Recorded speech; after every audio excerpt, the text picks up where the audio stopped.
Баршаңызға қайырлы күн, каналыма қош келдіңіздер. Бүгін сіздермен бір жасағынан осылай тесік-тесік болып шығатын, айраннан жасалынатын блинныйдың, яғни құймақтың ең сәтті рецептісімен бөлісетін боламын. Егер сіздің блинныңыз ойдағыдай шықпайтын болса, міндетті түрде осы рецептпен жасап көріңіздер. Видеоның маңызды жерлерін жіберіп алмай, соңына дейін көріңіздер және де каналға тіркеліп қоюды ұмытпаңыздар.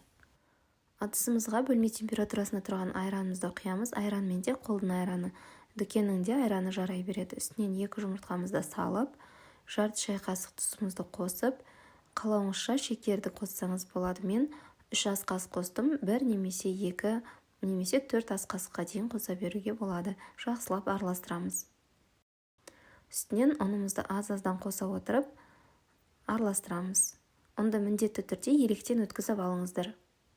Ұнды бір дестен қоспаймыз, осылай аз-аздан қоса отырып араластырып аламыз.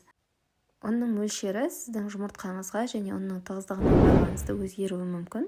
Сол себепті осылай аз-аздан қоса отырып, видеодағыдай қою қамыр болғанша жақсылап араластырамыз. Қамырымыздың арасында ешқандай да тершіктер, комочектер қалмауы керек. Бір келкі осындай масса болғанша жақсылап араластырамыз.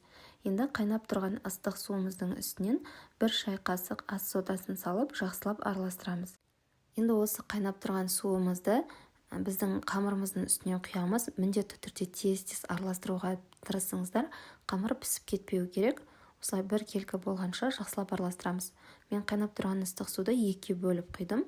Қалауыңызша бірден құя берсеңіздер де болады, бірақ өте тез араластыру қажет. Бірінші құйған суымыз бен қамырымыз жақсылап араластырғаннан кейін қалған суымызды құйып жақсылап араластырамыз.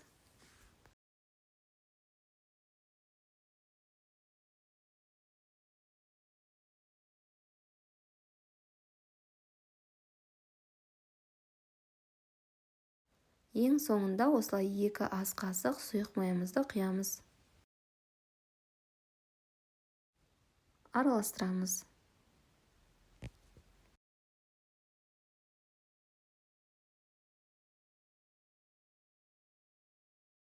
Жақсылап араластырып алдық. Енді бетін жауып 5 минутқа қоямыз.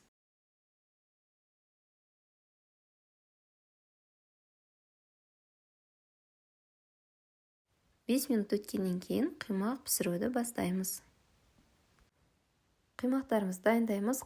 Орташа отта қызып тұрған табамызды сұйық маймен майлап аламыз. Таба міндетті түрде жақсы қызып тұрған болуы қажет. Енді табамыздың үстінен жаңа дайындап қойған қамырымызды құямыз. Шеттері осылай шамалы ғана қызара бастаған кезде ағаш таяқшаның немесе қолдың көмегімен осылай келесі бетіне аударып аламыз. Екінші беті де өте тез піседі. Сарғайып, осылай қызылдау сары түске енген кезде блинларымызды аламыз. Қалған блинларымызды да дәл осылай пісіріп аламыз. Біздің құймақтарымыз дайын, өте дәмді, керемет болады. Міндетті түрде дәл осы рецептпен жасап көріңіздер. Сіздерге видео рецепт ұнады деген ойдамын.